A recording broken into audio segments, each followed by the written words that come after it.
142. Say hey. Let's jump into a little football. We're going to start with some NCAA and arguably the game of the week. For some reason, it's starting at 11 a.m. Central Time. It's the number 3 Michigan Wolverines. They're number 2 now. Number 2 Michigan Wolverines taking on, I believe, number 10 Penn State. Number 9. A big Big Ten East matchup. Michigan, there's a lot of noise around the program right now with this so-called cheating scandal. Honestly, I'm on their side. That's not cheating. That's just scouting, I believe. But we're not getting into that. They're taking on Penn State, who, great football team. If you ain't cheating, you ain't trying, in my opinion. I follow that same opinion. But Penn State comes in, they're a team with James Franklin. They've been good for a little while, but... I thought you were about to say James Franco. I was like, really? That is nuts. He's the head coach.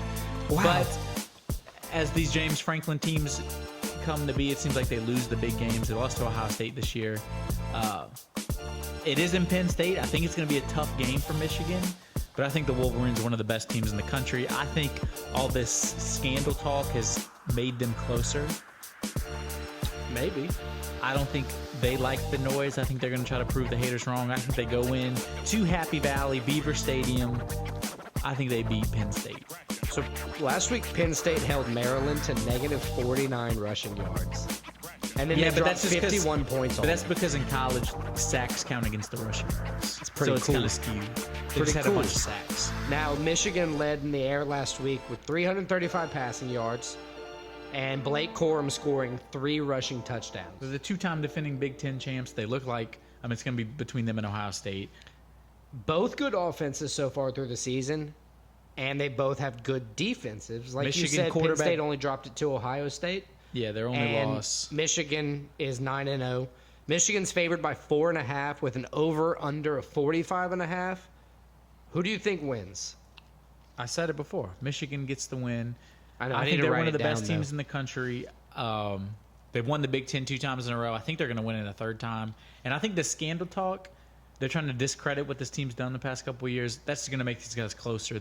I think they come in and they... More of a tight-knit group. I wasn't even thinking about the scandal whenever I was picking them, but I was picking them just because I thought they were the better team. But yeah, that is also true. They are the better team. Moving on to the number 18 Utah Utes. They're 7-2.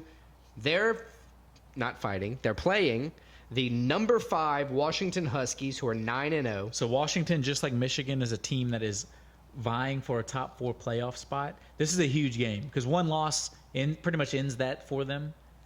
And look, I think they're taking on a good Utah team, a team that's lost a couple games, but they're a tough team. They've won the Pac-12 2 years in a row, so they have experience.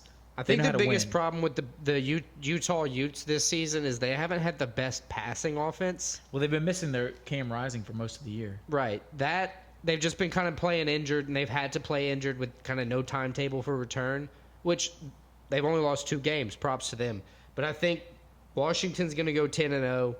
I think they're going to win. I think Michael Penix Jr. is going to lead them to, a very good win. I think the 9.5-point line is probably accurate. I got Washington too. They seem to be a team that when they play the big teams, the good teams, the ranked teams, they play their best games. They've had some close games against bad teams, but when they play the best teams, they show out. They beat USC by 10 points last weekend. Right, and that was a big 52-42 victory. That was a big, big game showing that their offense could compete. Yeah, he outdueled Caleb Williams. Right. Michael Penix. And he didn't have to do it all by himself. Of course, he threw 2 in the air. He got 1 on the ground, but, all the receivers helped out with that as well. All right, so the next one we're taking a look at is the big SEC East matchup, the Missouri Tigers coming in 7-2, taking on the Tennessee Volunteers, who I believe are also 7-2. 7-2. The Volunteers are ranked 14, and the Tigers are ranked 16, so it's a close ranked matchup. I like this Missouri team a lot. They played LSU. LSU did beat them, but they put up a good fight, and they put up a lot of points on LSU's defense. Missouri, they gave Georgia a tough fight last weekend. And it was an expected loss. It was an expected loss, and they were in the game in the 4th quarter, then Georgia kind of pulled away as they do. Right. Tennessee pulls off a big win. They're off of a big win, but this Tennessee team's kind of 3rd in the nation on the run, brother. We don't know how good they are, though. Against the good teams, they don't always perform the best. You're right. I don't want to say it's a rivalry game because they haven't played that much in the past, besides the past 10 years, but because Missouri's newer to the conference. This is a big SEC East game. I think it's going to show the second best team in the SEC East because Georgia's running away with that. Yeah, I think it's a very important game for both of them, for sure. I think it is for teams trying to, like, build their program and be sustainable. I like Missouri. I like their quarterback, Cook. I like what Missouri's putting down the last few weekends, even though they lost to Georgia. I got the Missouri Tigers getting the dub. So look, I like these lines. Tennessee money line -110, Missouri money line -110. Tennessee favored -1 at Missouri with an over under 58.5. I think Tennessee's gonna go to Missouri and win, but it's gonna be an ugly game. They're gonna need that confidence when they go to play Georgia next week. And I think that's really what's going to pull them together to win, knowing that they have an even tougher matchup on the horizon. They have to play their best the next few weeks to even stand a chance to win this game. So I picked Tennessee. So we differ on that one. But speaking of Georgia, they're playing maybe the other biggest game of the weekend, contends with Michigan, Penn State. It's the number 1 or number 2, whatever poll you look at, Georgia Bulldogs taking on number 11, Ole Miss. Big time game. Ole Miss still technically is alive for the SEC West title. They need Alabama. 8-1. They need Alabama to lose twice, but they're still alive. They're having a great year, and they're taking on the Georgia Bulldogs, who seem to be a team that plays to their opponents. They've had some close games, but you never really doubt that they're going to win the games. Against Auburn, you would say, against Missouri, close games. Right. I think Georgia's a team that plays to their opponent. And I think they have a team that's ranked pretty high coming in to Athens this weekend, and I think the Bulldogs are going to come perform one of their best games of the year. I like Ole Miss, but I think Georgia's a better team, and I think when they're performing their best, they're probably like 14 to 17 points better than Ole Miss. Yeah, look, Ole Miss, I actually just looked down and realized Ole Miss is actually ranked 10 now. So top 10 matchup. This has very big implications for both. I think I read online here a win would lock up an SEC title game for Georgia. Yeah, I mean it's pretty much guaranteed anyway, but yeah. That's great. But a win for Ole Miss will do everything to keep their playoff hopes alive as it is. So it's a very important game for both schools for just kind of different reasons. But like you said, Ole Miss has been playing great all season. They're 8-1. Georgia's favored by 10.5 with an over under of 58.5. I think they're still going to win because throughout the whole season, Georgia's only allowed 15 points average per game, and through and through, Ole Miss has, just done a little bit worse, 23 points per game allowed. I think those kind of things where they're both high-powered offenses, both scoring about the same, I think in a shootout situation, I think Georgia's going to win, and I think that's what we have here. All right, and the last game we're going to cover for college football is the Oregon Ducks versus the non-ranked Trojans. USC Trojans. USC, except for their third loss this weekend to the Washington Huskies. Oregon's the big favorite. They're at home. They've been playing great. Something tells me, though, USC's going to come out and play pretty good. I think USC keeps it very close. I think that offense and having Caleb Williams on your team and some of the receivers they have, they're always going to be in any games. They just need Oregon to make a couple mistakes. But saying that, I think the Ducks let the Trojans hang in there for most of the game, but I think Oregon pulls away towards the end. I think it's going to be a little closer than the experts think, but I got the Ducks. Yeah, Oregon favored by 15.5 here is kind of crazy.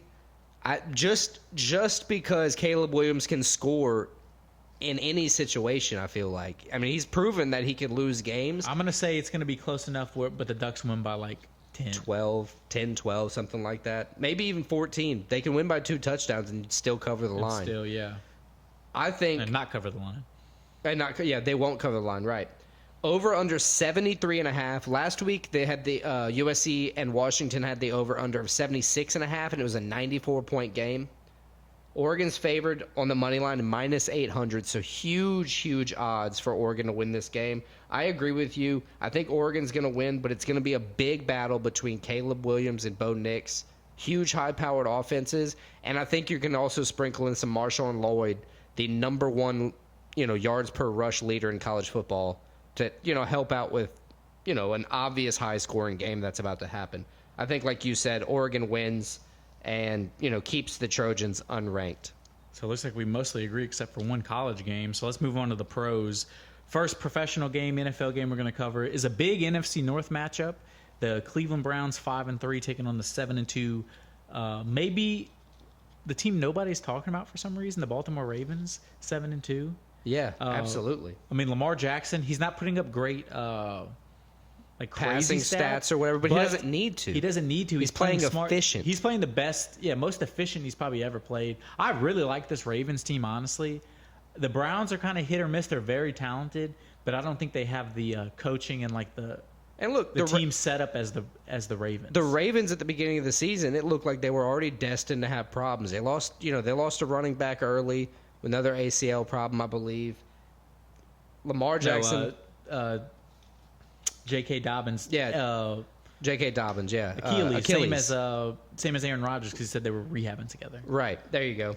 Last week, Lamar Jackson, didn't have to do much. He held the game, used the rushing attack from Gus Edwards to put a few scores on the board.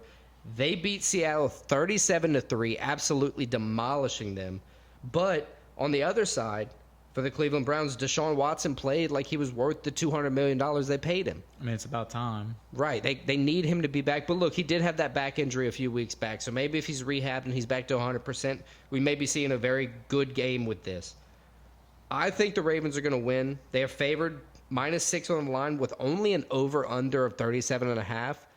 I think that's kind of weird seeing as, Seattle put up 37 alone last week without any scores through the air. So I'd be interested to see if this actually hits the under or the over. I think the Ravens win. All right, so the next game we're going to cover is, I don't think anybody looking at the schedule preseason would think the Jaguars would come into this game in week 9, I believe we're in. Right. Having a better record than the 49ers. Jaguars 6-2, 49ers 5-3. It's crazy, but the 49ers are still favored, -3. 49ers favored despite they're going across the country to Jacksonville. No respect for the Jaguars, honestly. That's 6-2. God hates them. God hates the Jacksonville Jags. Trust me. Over under 46. San Francisco favored -160 on the line. Jacksonville plus 135. I just don't think the 49ers, they lost 2 in a row, went to the bye week, or 3 in a row. 3 in a row. Went to the bye week. I don't think there's a way they lose 4 in a row after a bye week. Debo Samuel should be back.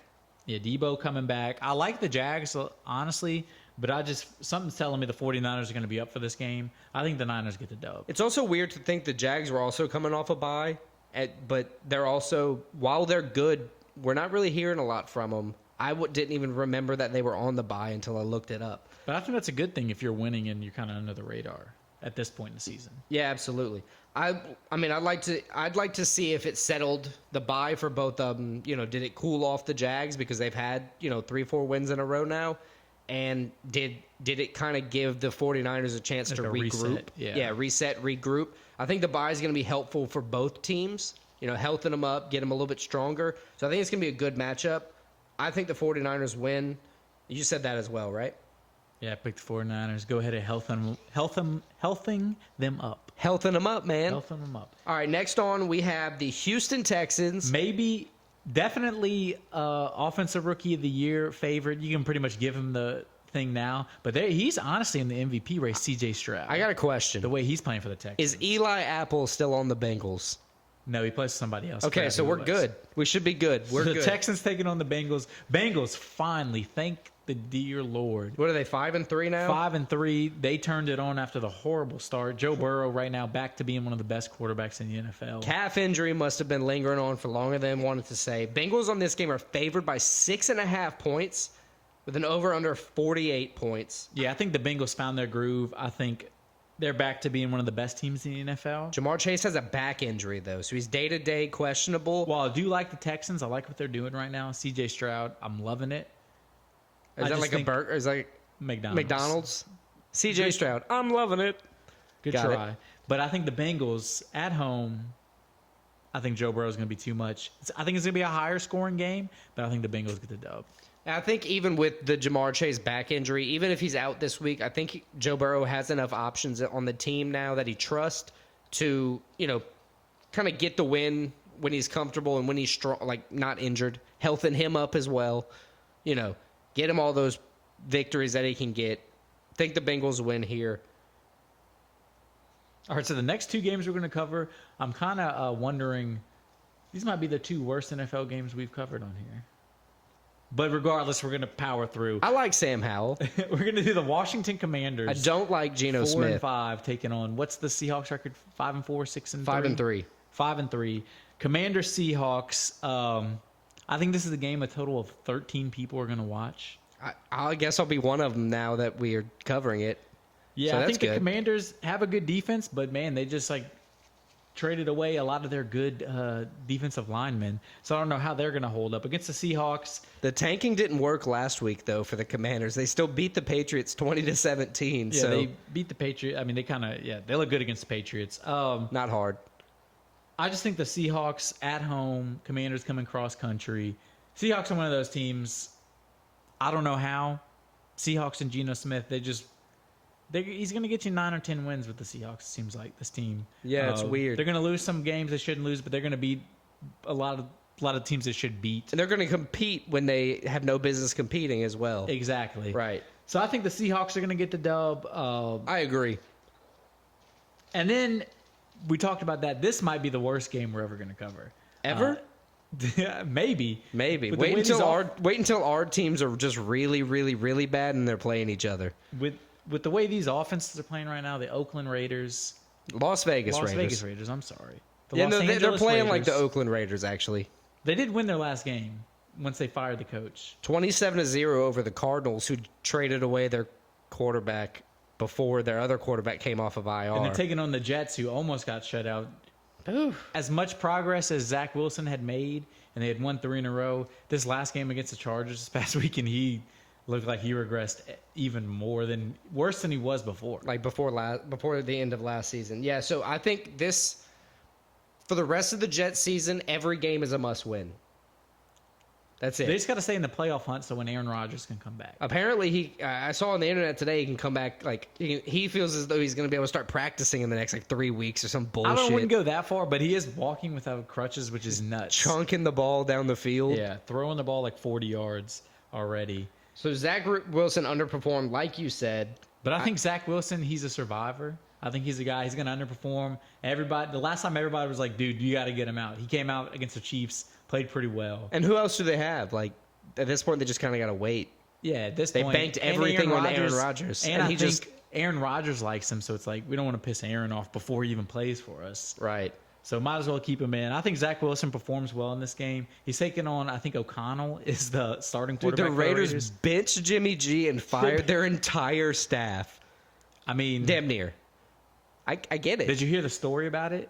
No. I did. Josh McDaniel. They had a team meeting, and the team started shitting on Josh McDaniel. But then Antonio Pierce stood up and gave a speech where he was talking about how they need to come together like he did with the Giants when they beat the Patriots, right, when they were undefeated. Well, Josh McDaniel was the offensive coordinator.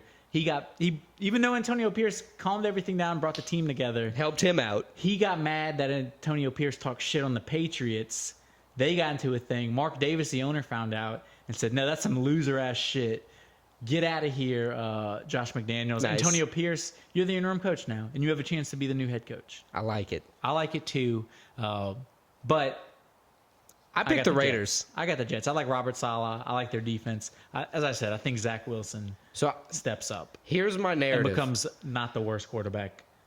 My narrative is Devontae Adams, former number 1 wide receiver in the NFL, still great, made a bad decision going to the Raiders. He made a bad decision just leaving Aaron Rodgers, yes. Yeah, hindsight. It's a bitch sometimes. He was going there because he's best friends with Derek Carr. Right, and then Derek Carr just dipped. Right.